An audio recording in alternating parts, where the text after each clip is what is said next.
Zero Clue podcast with the boy Shama. Let's go, guys. Welcome back to another episode. This is Zero Clue podcast. I am the boy Shaba, and this is Zero Clue podcast. Welcome, guys, to yet another video, guys. I'm back again. You know what's going on. It's the boy Shaba, and today I'm here to talk about morality, guys. I don't know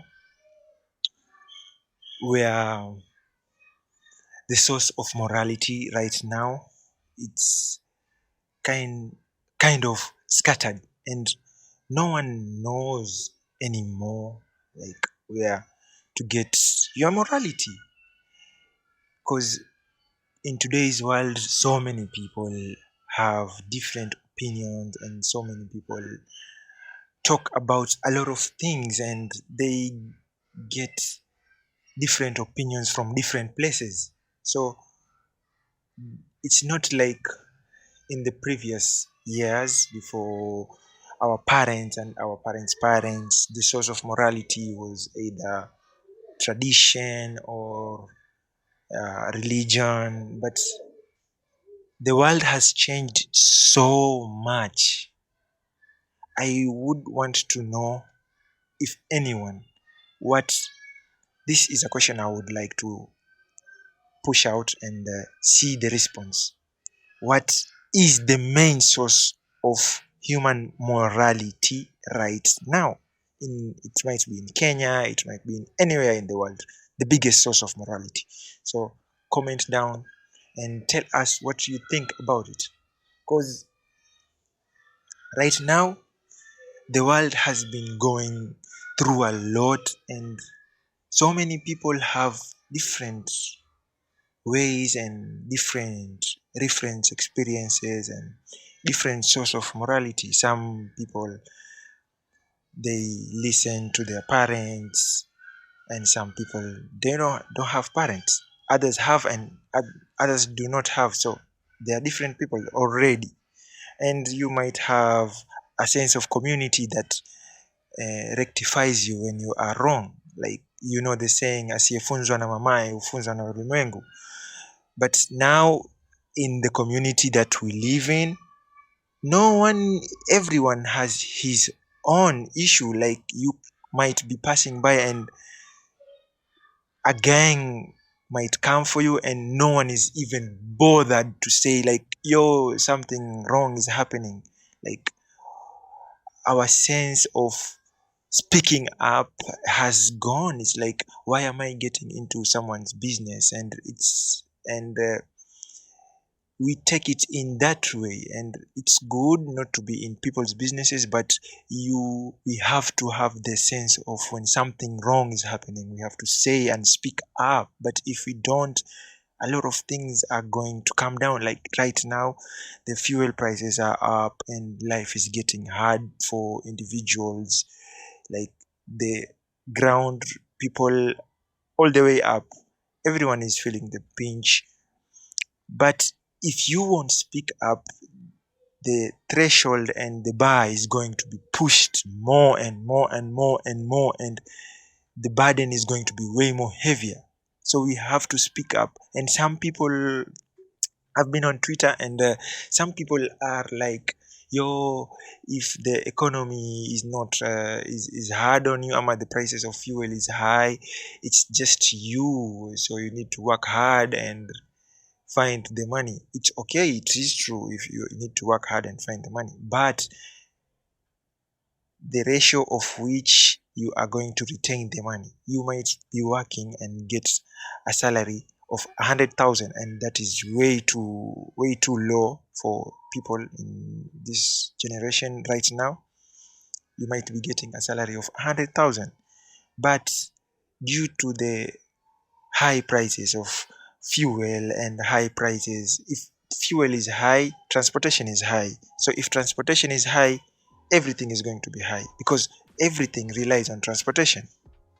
So the amount of which you are going to retain the money is going to be high, is going to be way less. So your money is going to be burning like the fuel. So let's not divert into that.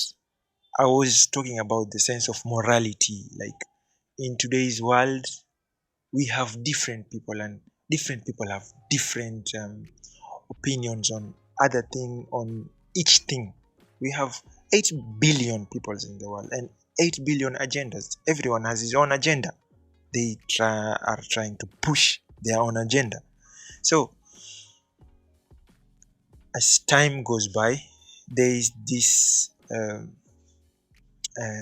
topic that has been going around.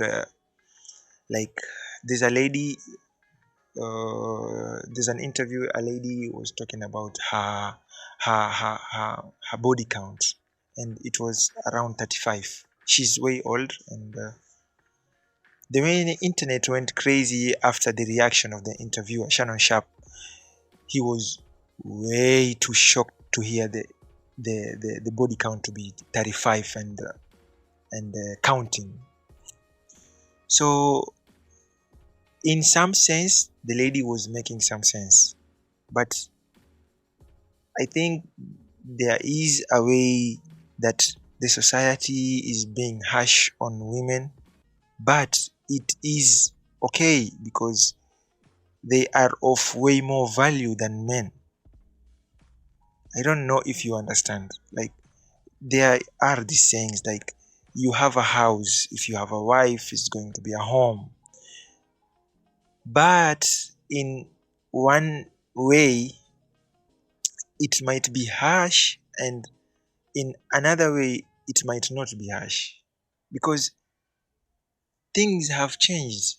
People are not the same. Someone might be married to someone, and divorce is way too high in today's world, and things might not work out. People have a lot of issues. So, if I could have to ask you guys, and I would want to hear what you have to say. What is the right amount an individual, either man or female, if it differs in men and female? So what is the right amount of someone to say that the body count is okay? Like, let me phrase this question in a way that is going to be easy.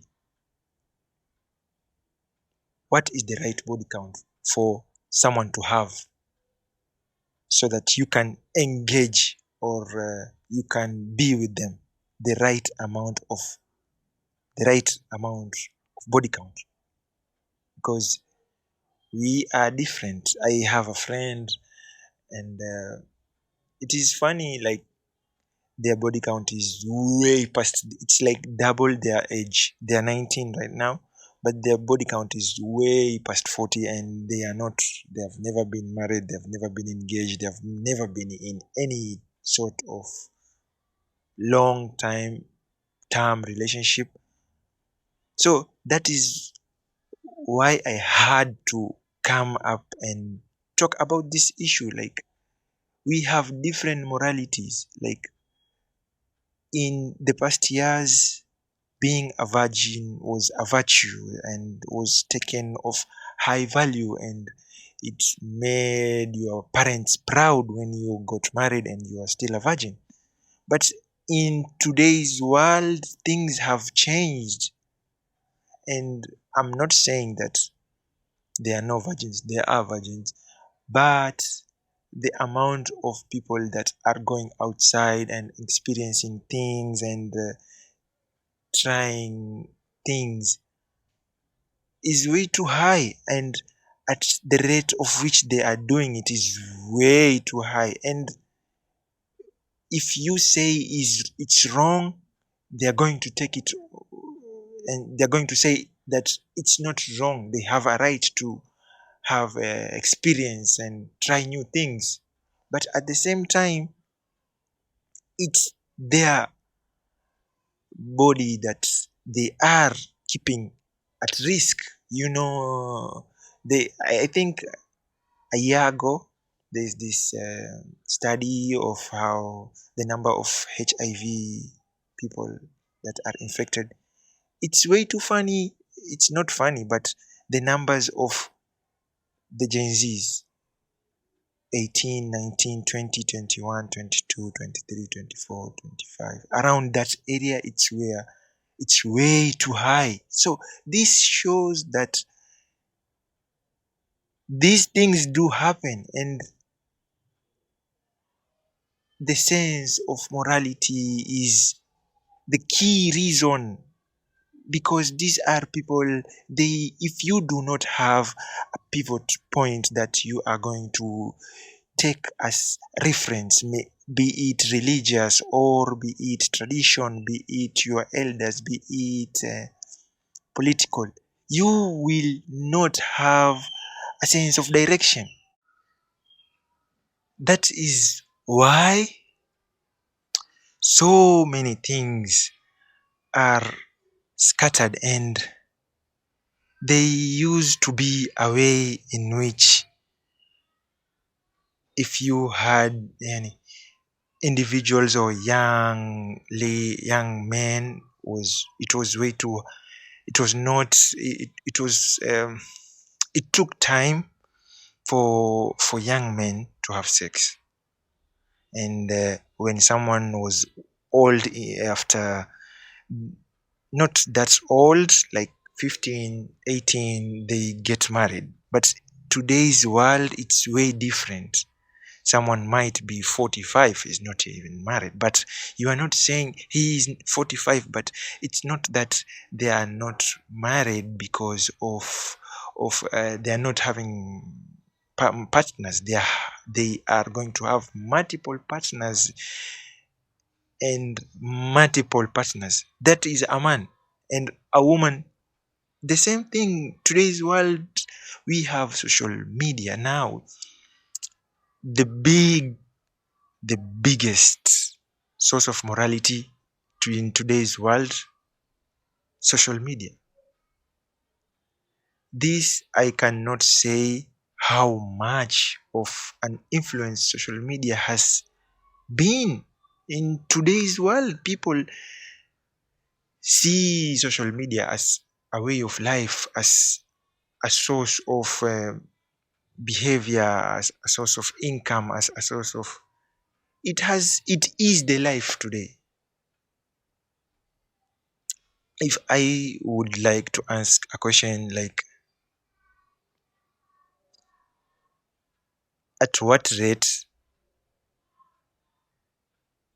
do you think social media is affecting our morality? At what rate? You tell us in the comment section. If it's 100,000, and give us your reasons. So, guys, all this that is happening right now, I just wanted to ask if it can be fixed, because at the rate of which these things are going, and in the future is just around the corner, it's way too hard for someone to say, like, to come and say that we are going to have people with this type of mind or this type of mind. Today's world, everyone is against being in the box. They want to be outside the box. So in some sense, is it's a good thing to be outside the box, but you need to have a pivot point. Like, you have to have a sense of religion that is going to guide you into a direction that is clear, and a direction that is going to make you a better human being. You can't be wanting to do things that don't make sense, then you expect to be someone that is making sense. So there is this thing. So guys, thank you so much. I know these conversations that we are having are way too short. We are going to make them way too long and improve on a couple of things as we grow. Please, guys, I would appreciate it 100% if you smash the like button and subscribe to the channel and share the videos. This is Zero Clue Podcast. Thank you guys. Until next time. Zero Clue Podcast.